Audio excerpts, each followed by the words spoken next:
बिस्मिल्लाहिर्रहमानिर्रहीम अस्सलाम वालेकुम अज़ीज़ तलबा व तलबात। मैं हूं आपका होस्ट नुमान अली और आप देख रहे हैं माय यूट्यूब चैनल एंटीड्यूम। तमाम स्टूडेंट को मुबारक हो कि एहसास अंडर ग्रेजुएट स्कॉलरशिप फ़ेज़ 2 के लिए ऑनलाइन अप्लाई स्टार्ट हो चुका है।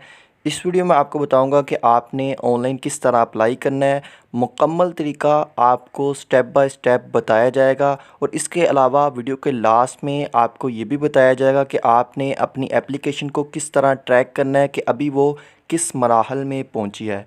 तो आपसे गुजारिश है कि आप इस वीडियो को पूरा देखें और इस चैनल को सब्सक्राइब करके बेल नोटिफिकेशन पर क्लिक कर दें ताकि आने वाली मज़ीद वीडियो भी आपको सबसे पहले मिल सके। तो चलिए अब आपको बताते हैं कि आपने ऑनलाइन किस तरह अप्लाई करना है। लिंक मैंने नीचे डिस्क्रिप्शन में दिया है, जैसे ही आप उस लिंक पर क्लिक करेंगे आप इस वाले पेज पर आ जाएंगे।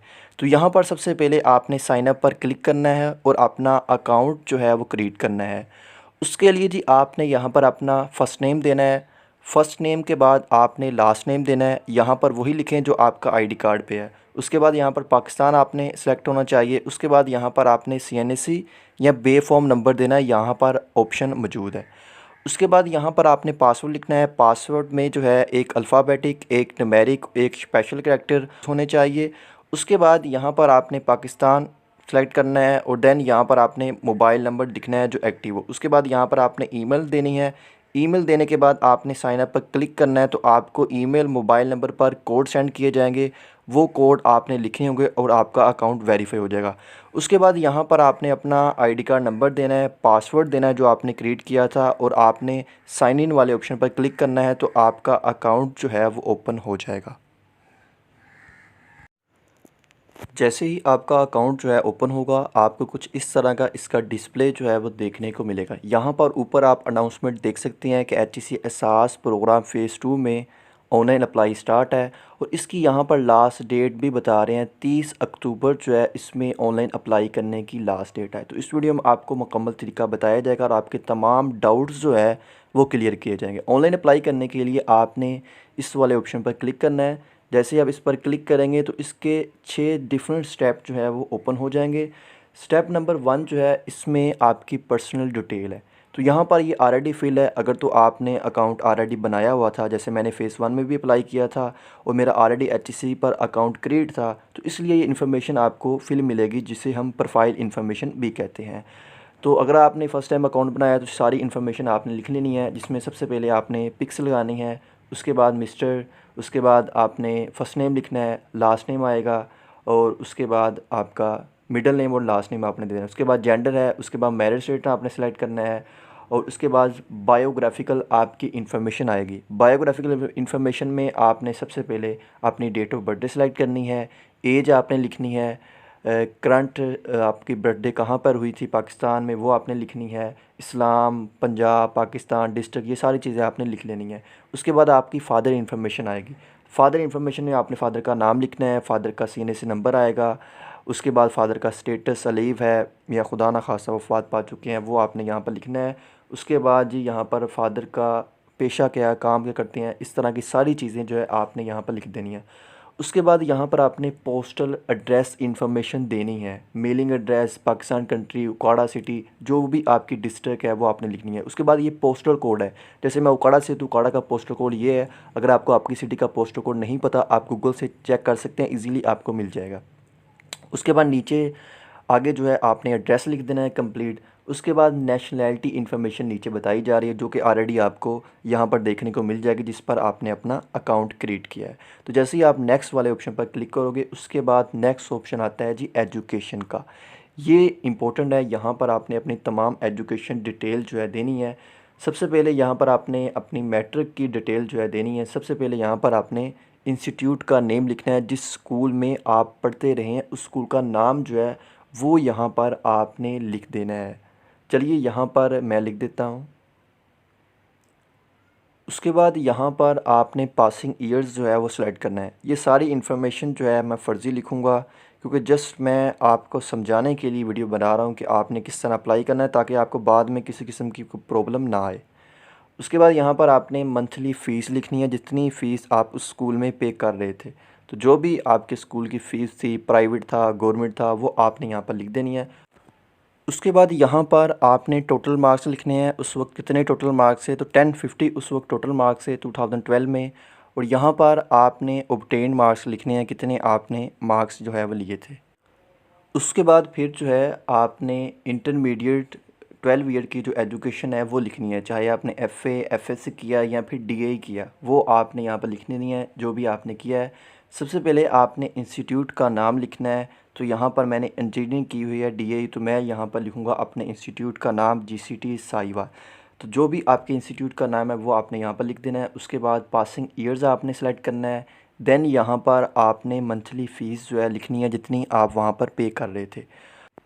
उसके बाद यहाँ पर आपने टोटल मार्क्स लिखने हैं। तो डीए में जो टोटल मार्क्स थे वो 3500 थे, और जो ऑब्टेन मार्क्स मैंने लिए थे वो 2835 थे।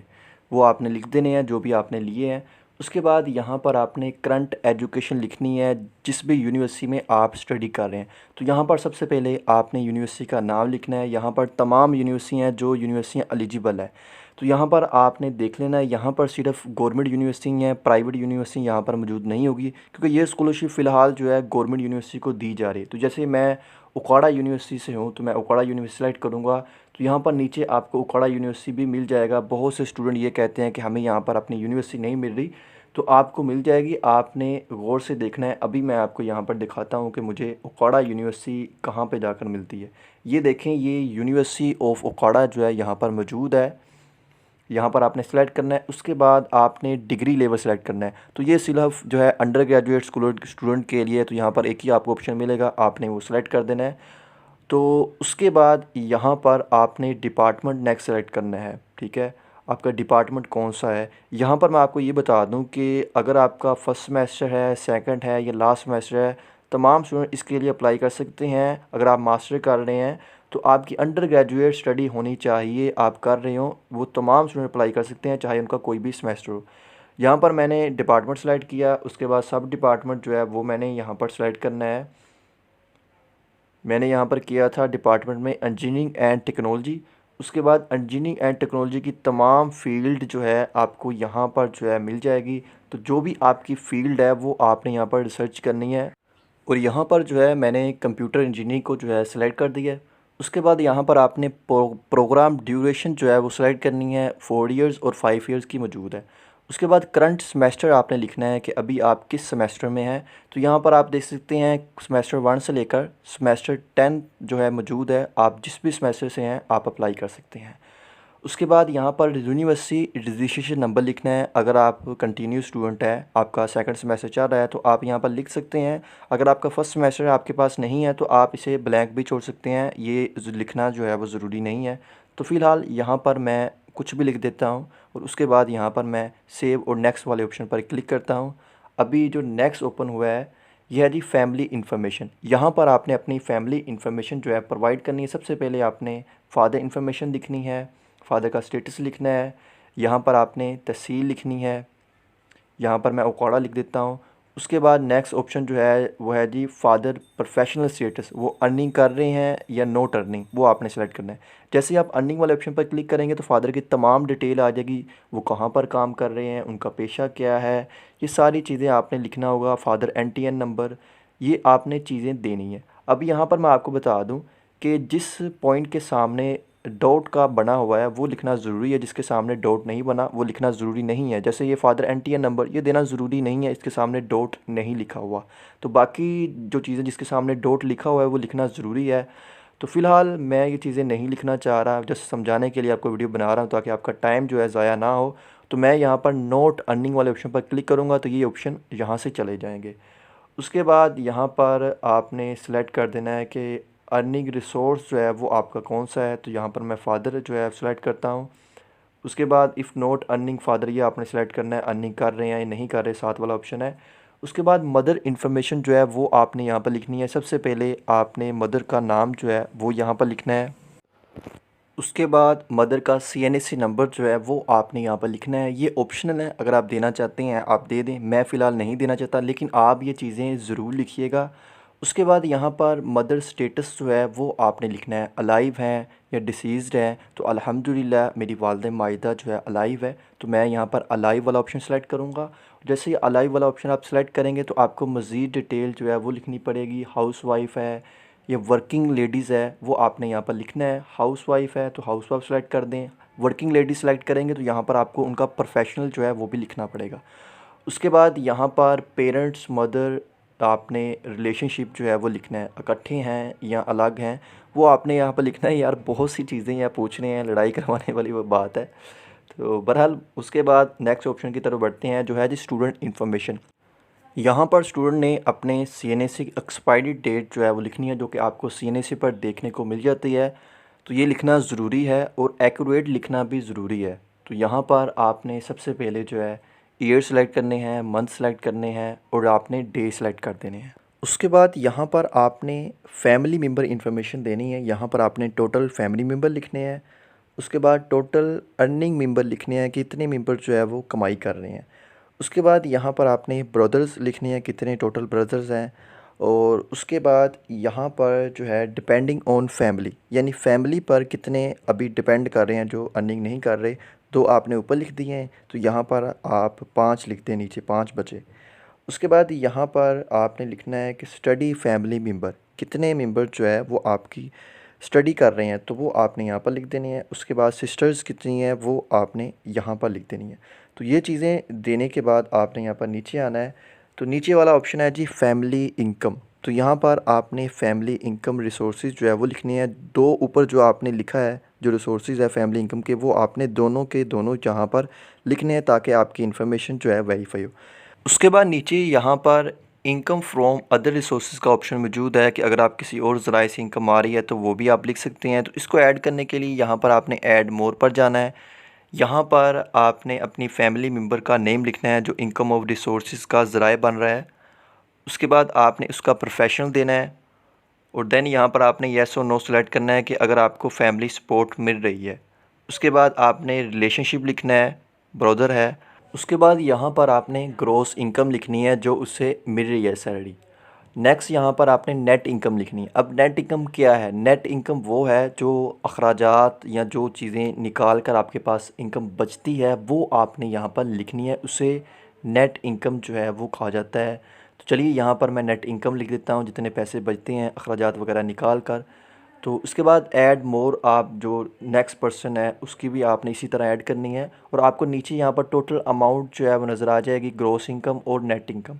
उसके बाद यहाँ पर इनकम फ्रॉम अदर रिसोर्सेज अगर आप ऐड करना चाहते हैं तो इसी तरह आपने ऐड कर लेनी है, अगर नहीं तो यहाँ पर आपने नेक्स्ट और सेव पर क्लिक करना है। उसके बाद यहाँ पर नेक्स्ट ऑप्शन ओपन हुआ है जी एक्सपेंडिचर का, जिसे हम अखराजात कहते हैं। यहाँ पर आपने अपने तमाम अखराजात की तफसील लिखनी होगी। सबसे पहले यहाँ पर करंट मंथली एजुकेशनल एक्सपेंडिचर वो आपने देने हैं।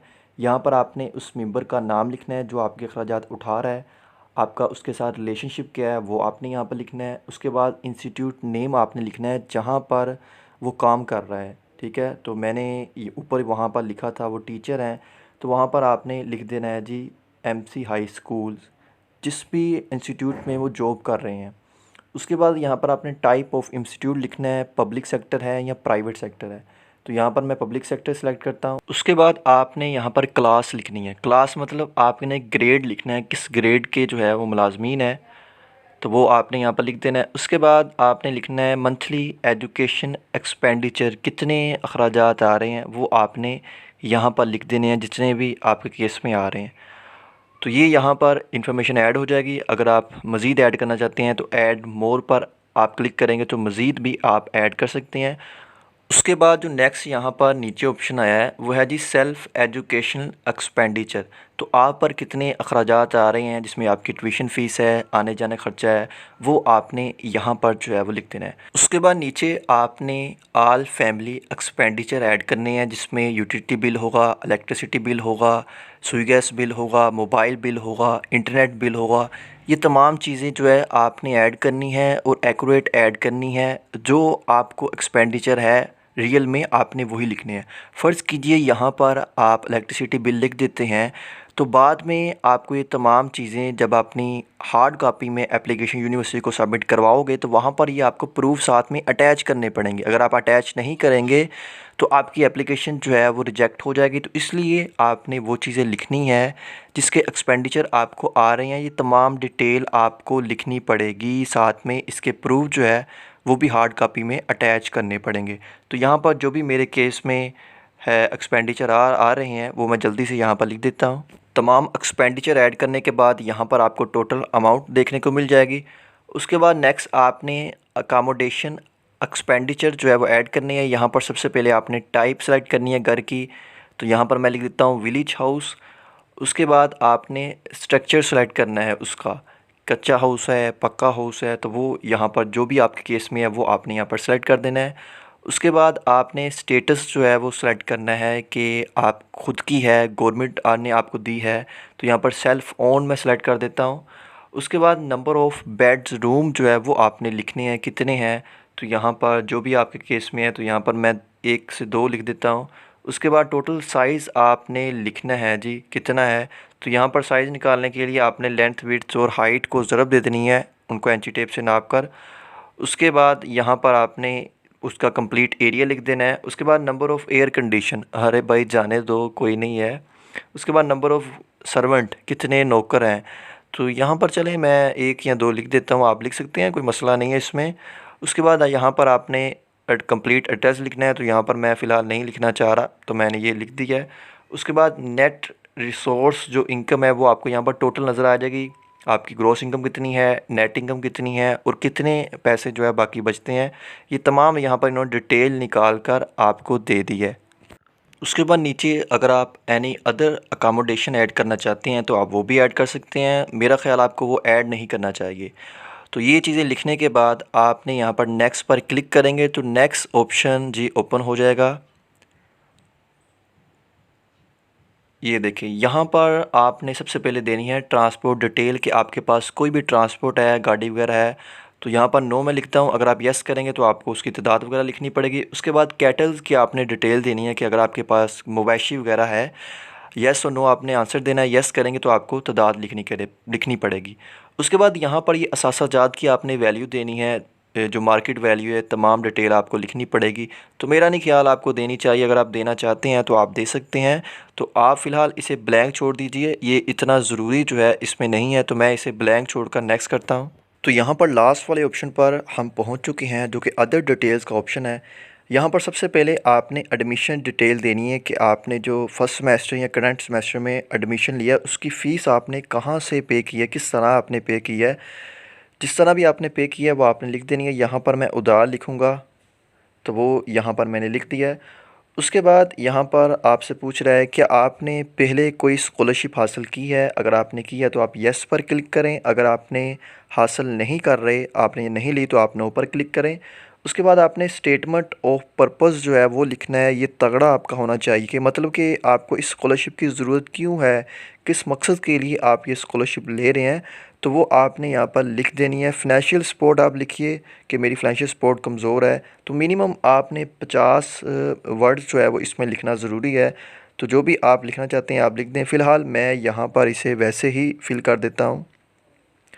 उसके बाद नेक्स्ट जो ऑप्शन नीचे वाला है वो है जी एडवर्टाइजमेंट डिटेल, यानी इस स्कॉलरशिप का आपको कहाँ से पता चला, तो आपने वो वाला ऑप्शन सेलेक्ट कर देना है। न्यूज़पेपर है, यूनिवर्सिटी है, फ्रेंड से पता चला, तो भई आप जो भी लिखना चाहते हैं आप लिख दें, इसमें इतना किसी किस्म का कोई इशू नहीं है।